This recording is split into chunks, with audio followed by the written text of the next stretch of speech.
Tyler Mitchell stood in the rain outside Mount Calvary Baptist Church, watching strangers carry Marcus Chen's coffin past the food trucks of East Austin.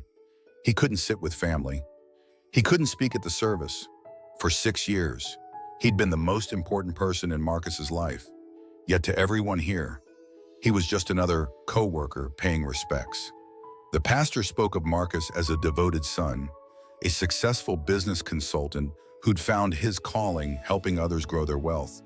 Tyler bit his tongue. The only wealth Marcus had grown was debt. But Tyler didn't know that yet.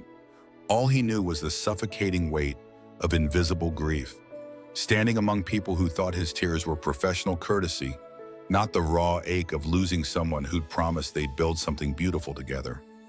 Marcus had died 3 days earlier in a collision on Mopac, rushing back from another client meeting. The same mysterious Wednesday appointments he'd kept for 4 years, always returning with stories of difficult investors and complex portfolios. Tyler had never questioned it. Marcus was brilliant with numbers, confident about their future. He'd kiss Tyler's forehead every Wednesday morning and say the same thing. "Trust me, babe, I'm building something amazing for us." Now Marcus was gone, and Tyler felt something he couldn't admit to anyone: relief. Not because he'd wanted Marcus to die, but because for the first time in months, he could breathe without wondering why money felt tight despite Marcus's supposed success, without wondering why Marcus got defensive when Tyler asked about savings, without walking on eggshells around someone who claimed to love him while treating him like a child too naive to understand finance. The guilt of that relief was eating him alive. Everyone else saw Marcus as generous, charming, the guy who always picked up dinner tabs and bought thoughtful gifts. Tyler was the only one who knew about the late-night phone calls Marcus would take in the bathroom, speaking rapid Mandarin with increasing agitation. The only one who'd noticed how Marcus had started checking Tyler's laptop history, subtly discouraging him from opening their bank statements online. As the crowd dispersed, Tyler remained frozen under the church's covered entrance. A woman approached, Asian, early 50s, immaculately dressed. She introduced herself as Marcus's mother, visiting from San Francisco. She knew Tyler's name, knew he'd been Marcus's roommate for tax purposes. That word hit like a slap. 6 years reduced to shared rent. She handed Tyler an envelope with Tyler's name written in Marcus's careful script. "Marcus wanted you to have this if anything happened. He said you'd understand when to open it." Tyler's hands trembled as he accepted it, feeling the weight of what might be Marcus's final manipulation wrapped in cream paper. Even in death, Marcus was keeping secrets. That night, Tyler sat in their South Austin apartment, surrounded by Marcus's things: the Peloton they couldn't afford, the expensive bourbon collection, the Dell monitor that cost more than Tyler's monthly salary. Everything Marcus had insisted they needed to project success. But holding that unopened envelope, Tyler wondered if any of it had ever been real. He thought about calling his brother Jake, the only family member who knew about Marcus, but shame held him back. How do you explain that your partner of 6 years felt like a stranger? How do you mourn someone who loved you while erasing your voice from every decision that mattered? The envelope sat on their coffee table, waiting. And for the first time since Marcus's death, Tyler realized that whatever was inside might finally give him permission to stop pretending their relationship had been everything Marcus had convinced him it should be. Sometimes love isn't what it appears. The person who promises to protect your future may be quietly dismantling it, but truth is always the first step toward reclaiming yourself. If this story resonates with you, subscribe to Heart Stories, where every secret revealed becomes someone else's strength. 3 days after the funeral, Tyler finally opened the envelope. His hands shook as he unfolded Marcus's laptop password written on letterhead from a cryptocurrency exchange he'd never heard of. Inside was also a key to a safety deposit box at First National Bank downtown, and a note that made his blood run cold. "Tyler, if you're reading this, I messed up. Check everything. I'm sorry." Tyler's first stop was Marcus's laptop. What he found shattered every assumption about their relationship. Browser history revealed dating apps Tyler had never known existed. Grinder conversations with men Marcus had met while Tyler worked late at Dell Technologies. Photos of a downtown apartment Tyler had never seen. Lease documents showing Marcus had been living a double life for over 2 years. But the financial documents were worse. Marcus had been day trading their savings into oblivion, chasing cryptocurrency schemes that promised easy wealth. Their joint account, which Tyler assumed held their emergency fund, showed a balance of $14.37. 6 years of Tyler's careful saving. Gone. The safety deposit box downtown held more devastating evidence. Marcus had taken out a second mortgage on their South Austin home without Tyler's knowledge, forging signatures on documents that leveraged their relationship against Tyler's tech stock options from Dell. The loan papers showed Marcus had borrowed $180,000, claiming Tyler had agreed to co-sign despite never seeing the documents. Tyler sat in the bank's sterile consultation room, staring at credit card statements for accounts opened in his name. 8 different cards, all maxed out, totaling $67,000 in debt. Marcus had somehow obtained Tyler's social security number, his employee information, even his mother's maiden name. The systematic identity theft had been going on for 3 years, hidden behind Marcus's insistence that he handle all their finances because Tyler was too trusting, too naive, too busy with his engineering projects to understand money. The worst part was the confession letter Marcus had written but never sent. Tyler found it saved in the laptop's drafts folder, dated just 2 weeks before the accident. In careful prose, Marcus detailed how the crypto losses had spiraled out of control, how he'd started gambling on underground poker games in downtown Austin, convinced he could win back what he'd lost, how he'd opened the secret apartment to host high-stakes games, using Tyler's identity to secure credit he could never repay. Marcus wrote about feeling trapped between the truth and Tyler's innocent belief in their shared future. He'd planned to confess everything after one final score, a guaranteed cryptocurrency investment that would erase all their debt and restore the relationship he'd systematically destroyed. But the investment had been another scam, and Marcus was out of options. Tyler called his brother Jake from the bank parking lot, his voice breaking as he explained what he'd found. Jake, a financial lawyer, listened without judgment before dropping his own bombshell. Marcus had contacted him 6 months earlier, asking Jake to invest his children's college fund in a guaranteed real estate venture. Jake had refused, sensing something wasn't right about Marcus's desperation and secrecy. Now Tyler understood why Marcus had become increasingly controlling, why he'd discouraged Tyler from attending LGBTQ+ community events, why he'd gradually isolated Tyler from the Austin tech scene that had once made him feel so at home. Marcus hadn't been protecting their relationship. He'd been protecting his lies. That evening, Tyler's sister Mia called from Dallas. She'd been close to Marcus, considering him the brother she'd never had. When Tyler explained what he'd discovered, Mia's initial reaction was disbelief. Marcus couldn't have done those things. He'd helped her move apartments, remembered her birthday, even offered to lend her money when she was between jobs. Tyler realized that Marcus's offer to help Mia had probably been another manipulation, an attempt to access more funds for his gambling addiction. The depth of Marcus's deception was staggering. He'd created an entire persona as a successful consultant while systematically destroying the financial security of the person who loved him most. Tyler had trusted completely, and that trust had been weaponized against him with surgical precision. But even as Tyler processed the betrayal, he began to recognize the patterns. Marcus's need to control every financial decision, his anger when Tyler suggested couples therapy, his insistence that love meant not questioning, not doubting, not looking too closely at inconsistencies. Tyler had been living with financial abuse disguised as protection, and he'd never realized it until it was too late. Financial abuse often wears the mask of care. When someone isolates you from your own money in the name of love, that's not protection, that's control. And recognizing the difference can save your future. Jennifer Martinez sat across from Tyler in her downtown Austin law office, her expression growing graver with each document he presented.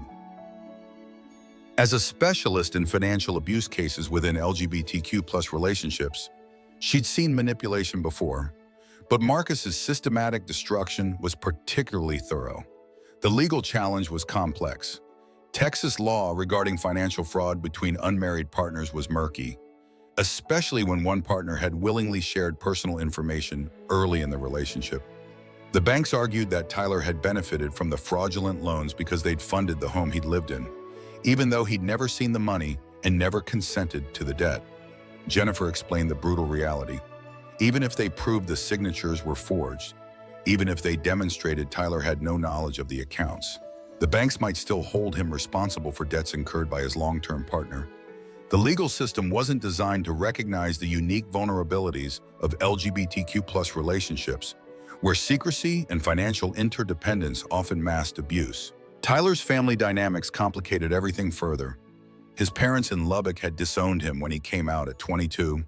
Jake was supportive, but lived in Houston, managing his own law practice and family. Mia remained in denial about Marcus's betrayal, insisting there had to be another explanation.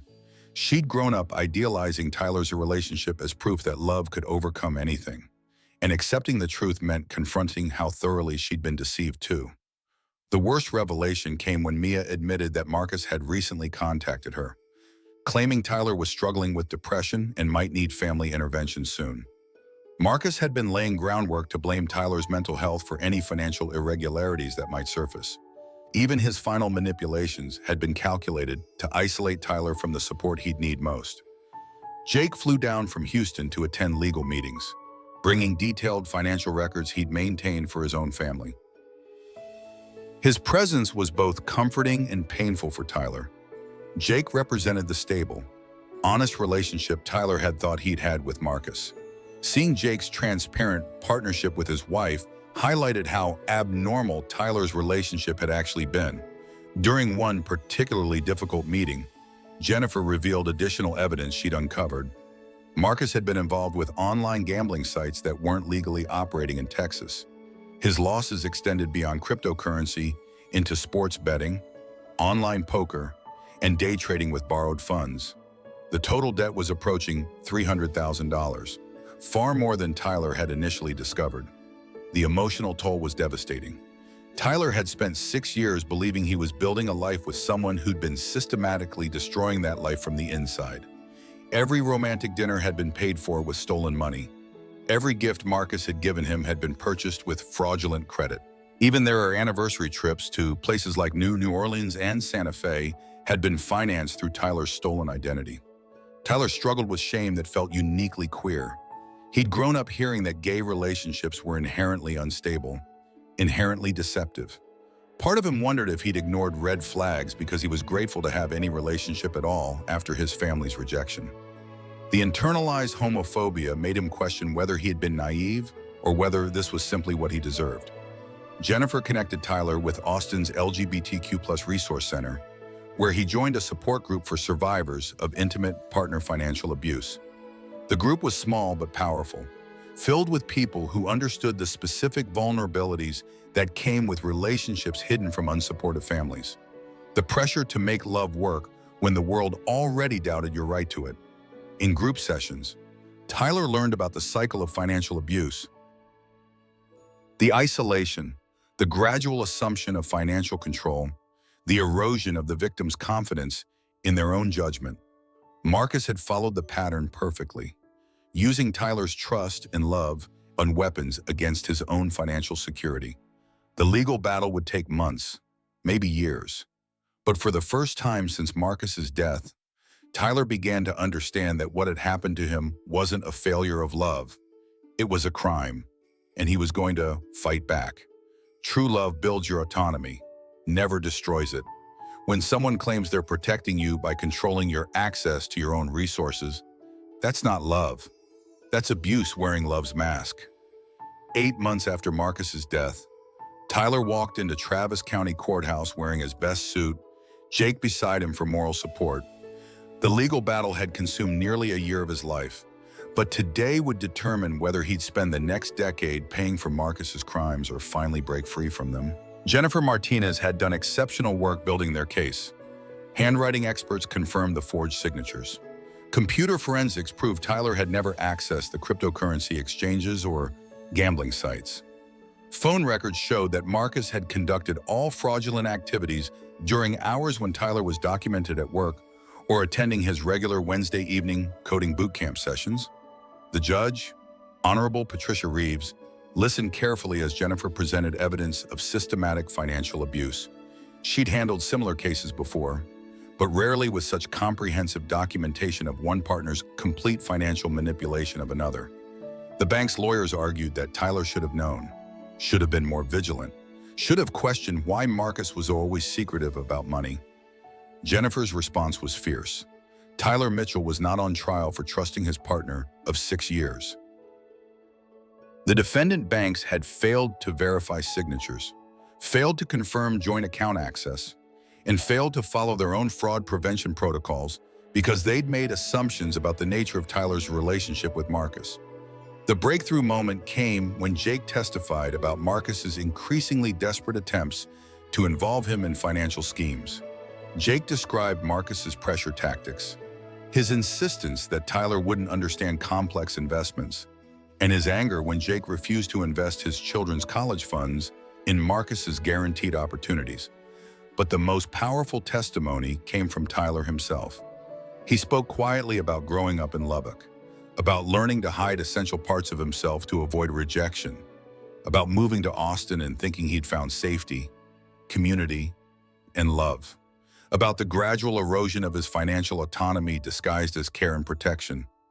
Tyler described the specific techniques Marcus had used, insisting on handling all bills because Tyler was too busy with work, gradually taking over access to accounts under the guise of convenience, creating elaborate stories about investment strategies that Tyler was too naive to understand, using Tyler's history of family rejection to reinforce his dependence on Marcus for emotional and financial security. The courtroom was silent as Tyler explained how Marcus had weaponized Tyler's trust, turning his openness and honesty into vulnerabilities to exploit. The judge asked pointed questions about Tyler's knowledge of their financial situation, and Tyler's answers were devastating in their simplicity. He'd trusted completely and asked few questions and accepted Marcus's explanations because he'd believed that love meant not doubting your partner's commitment to your shared future. Judge Reeves ruled decisively. The forged signatures invalidated all loans and credit accounts opened without Tyler's knowledge. The second mortgage was void, the credit card debt was discharged, and the banks were ordered to restore Tyler's credit rating to its pre-fraud status. More importantly, she ordered the banks to implement stronger verification procedures to prevent similar identity theft in the future. Outside the courthouse, Tyler felt a complex mix of relief and grief. He'd won the legal battle, but the emotional cost had been enormous.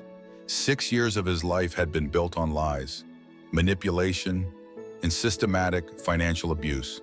The victory felt hollow because what he'd really wanted was to understand how someone who claimed to love him could have destroyed him so thoroughly.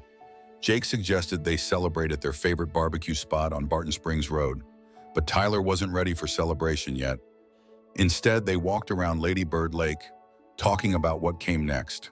Tyler's credit was restored, his debt was erased, but he was starting over at 29 with no savings, no shared assets, and no idea how to trust anyone again. Jennifer had connected Tyler with Quinn Rodriguez, who ran a renewable energy startup focused on converting Texas oil infrastructure to sustainable alternatives. Quinn had her own experience with financial abuse from an ex-wife who'd hidden gambling debts behind elaborate lies about business investments. She understood the specific challenge of rebuilding financial independence after systematic exploitation.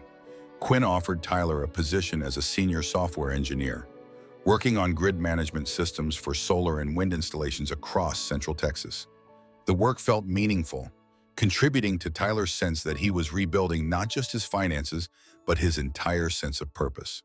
For the first time in years, Tyler was making decisions about his career without having to consider someone else's secret agenda. The Austin tech community had embraced Tyler's story once word spread about his legal victory. Other LGBTQ+ professionals reached out with their own experiences of financial manipulation, creating an informal support network that extended beyond formal support groups. Tyler realized that Marcus's abuse had isolated him from the very community that could have recognized the warning signs and offered help. As autumn arrived in Austin, Tyler moved into a one-bedroom apartment in East Austin, walking distance from the coding boot camp, where he now taught evening classes for adults changing careers.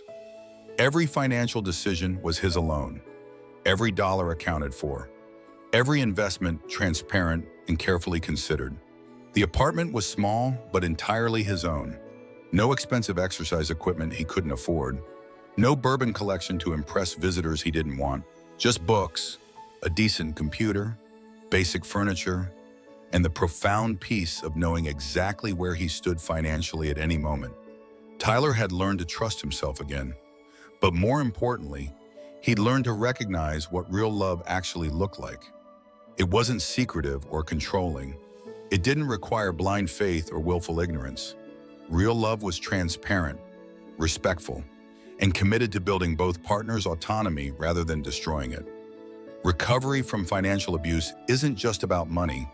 It's about rebuilding your ability to trust your own judgment, to recognize red flags, and to understand that love and control are opposites, not synonyms.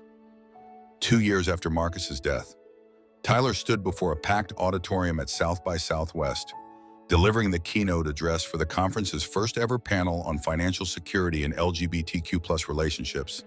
The irony wasn't lost on him. Marcus had always dreamed of speaking at SXSW, but his story would have been about fictional business success. Tyler was telling the truth about survival. The audience was diverse: tech workers, advocates, legal professionals, and survivors of various forms of financial abuse. Tyler spoke without notes, his voice steady as he described the journey from devastation to empowerment.